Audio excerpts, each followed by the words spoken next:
was, where I was from. I was an only child. I found myself kind of lonely sometimes. I basically looked to graffiti as something I wanted to become a part of. The energy was good. I could create a new identity, portray myself as that person. I came up with the name Futura 2000, loosely inspired by 2001: A Space Odyssey, which came out in 1968. I was 13. Futura, the typeface, the car, the blender, the vacuum cleaner. Futura 2000 just seemed the right thing for me to be. I began tagging that up. I did create an identity around Futura 2000. No one necessarily knew me as Lenny. No one cared to know me as Lenny. I wasn't very important as Lenny, but I somehow gained more importance, not even prestige, but just personal respect as this pseudonym, anonymous alter ego. That's what I mean, alter ego.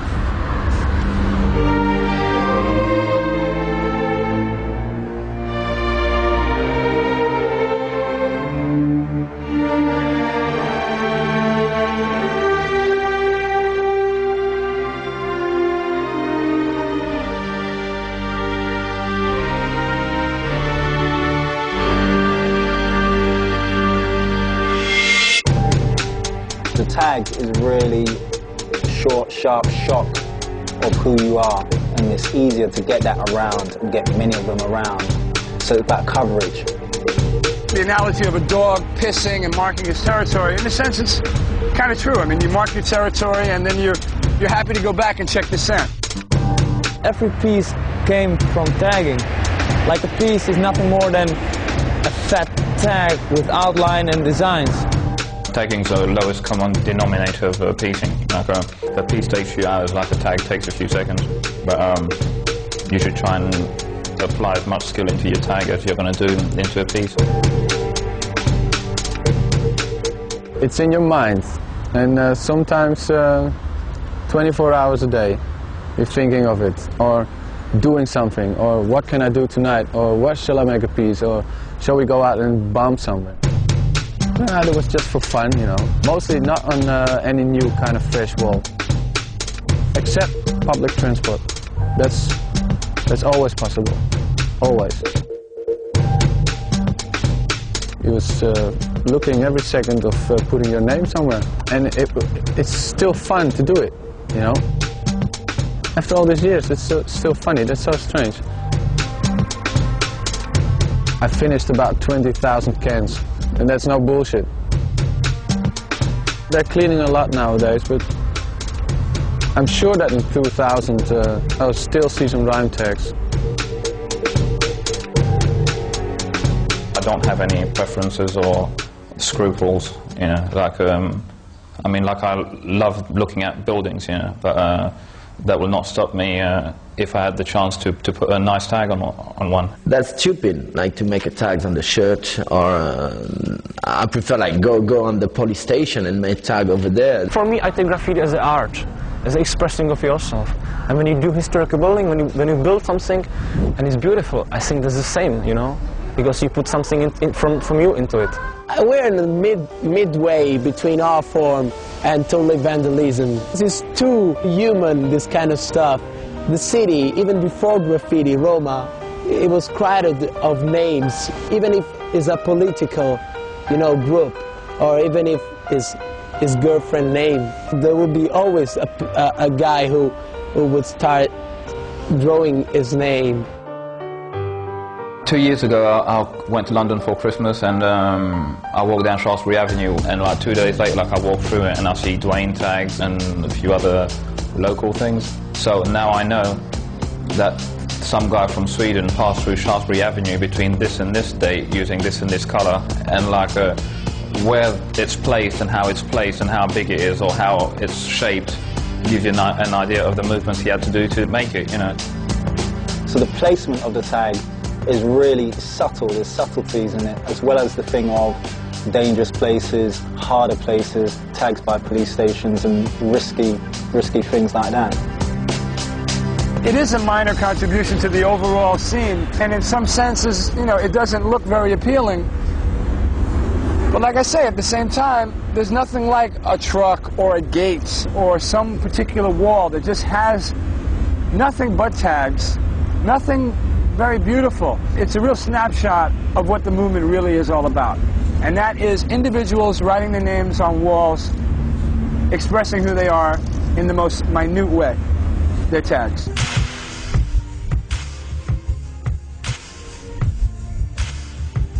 I wanted to be somebody, not to be a pop star or to be a big film star or to be anything big, but just a little somebody. I wouldn't be here if it wasn't for doing that. I would not have chased that fucking rainbow, do you know what I mean? You know, I was Goldie before the goal. I was painting, I was Goldie, I was going out there painting walls, you know what I mean? I was getting known for painting. You want to put your name up to be recognised, somebody reads that fucking name and says, I know that kid. You sort of like think this person has more to them as an individual. You build up a sub-character. Goldie's right there. Me, I'm here. You make that character. That's what graffiti did for people. It gave people confidence. Some of the biggest writers, the most prolific writers I ever met, I'm like, hello, fucking hell. Is that the guy? Some white kid, scraggly hair. So it's almost like I have agents working for me, and I put them in different places around the city, and they just stand there and pose for me.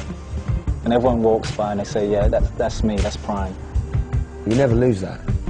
What you do lose is time in life where you can actually do that. That's what you do lose. I am a person in society. I go to work, I contribute, I pay my taxes. I'm a kind of like regular kind of person. I do all that shit that everybody else does. I go to work for one reason and one reason only, to get paid. My time outside of that is very valuable to me, and I want to enjoy myself. And one of my hobbies is doing graffiti.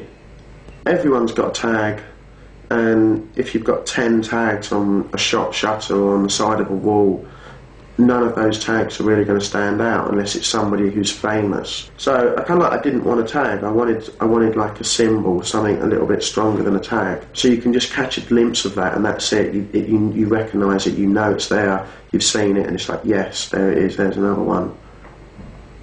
And it works. And I like walking around and seeing my tag there and seeing it there and seeing one from back in '89 there, and it's nice. People come up to me and say, yeah, I didn't realise you did that. So just a little ego boost. It's like, yeah. There's not really many places in London you can go without seeing one of our trucks. They're everywhere.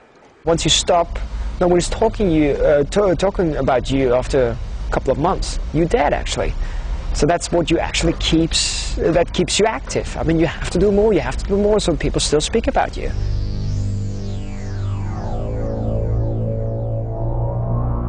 If you stop, you're forgotten. After a couple of years, you're forgotten, unless you were special. Though I don't get fame, I don't get paid, I have to do it once in a while. I have an idea, I have to do it. I'm not feeling confident if I have an idea and I haven't done it. Because I'm always in fear. If I have an idea, someone might do it before me. I was never concerned about getting paid for it. All I wanted was the fame. I'll be honest with you, I don't have tons of money, you know, from it, and it was just an ego trip, a fame thing that, you know, hey, that's me. And during the course of time, what it did do is make a lot of people know me, and know of me, or maybe know me personally, or they're on. But it kept me busy. You know, that would be the answer. It kept me out of trouble. When I was on my own and I didn't have anything better to do, I could always have my pens and my paint to fall back on. I could sit in my house at 2 o'clock in the morning and say I'm going out for 4 hours. I didn't need to have company, I didn't need to have friends, I didn't need to have nothing. I just went out and done something that was instant satisfaction, free of charge. I was out there every single day without fail, tagging, bombing, whatever you want to call it, I was out there doing it. I used to get night buses to the far reaches of London, get off the night bus and walk home. 8, 9, 10 miles I would walk home, and I would absolutely write on everything that was in my way.